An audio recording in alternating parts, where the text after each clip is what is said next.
सुभद्रा स्वागत पदयात्रा व सामूहिक आलोचना चक्र। नमस्कार, जीटीवी भारत ओडिया न्यूज चैनल को आपन को स्वागत करुछि मु रामदास। खबरटी को शेष जाए देखंतु, आवश्यक स्थले कमेंट करी सचेतन करंतु। रायगड़ा जिला स्तरीय सुभद्रा स्वागत पदयात्रा सहरर रेल स्टेशन छकठारु बाहरी ब्लॉक छक दे जिला परिषद कार्यालय पर्यंत जाइथिले। सूचना थाउ कि महिला मानक कल्याणकारी योजना सुभद्रा पाई वर्तमान आवेदन एवं सचेतनता शिविर व विभिन्न कार्यक्रम तृणमूल स्तर जिला स्तर जाए जारी रही।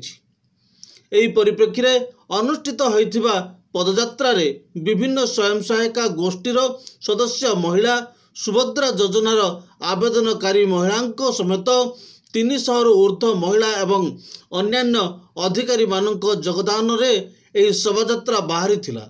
एही पदयात्रा को जिलापाल तथा मुख्य अतिथि श्रीमती पारुल पटवारी सबुज पताका देखाई शुभारंभ करथिले।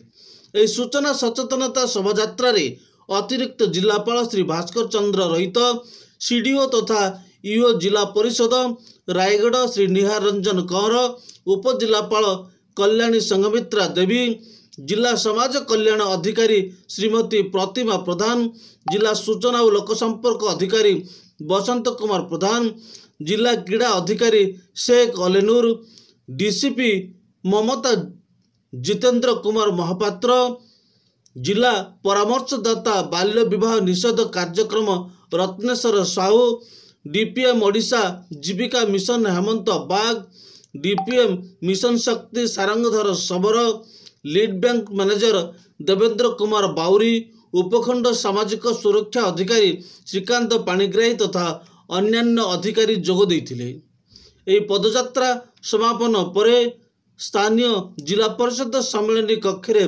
जिलापाल श्रीमती पटवारी प्रत्यक्ष तत्वावधान रे एक दलगत आलोचना होइथिला।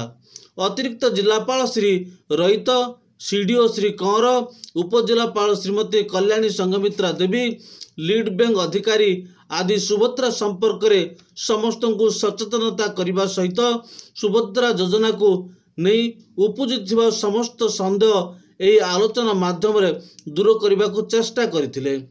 समस्त महिलांक सह जिलापाल श्रीमती पटवारी सुभद्रा संपर्कित संक्षिप्त आलोचना परे सुभद्रा संदेह कांथरे जिलापालंक सह मिसी किछि संदेह सह निज निजर स्व हस्ताक्षर करथिले।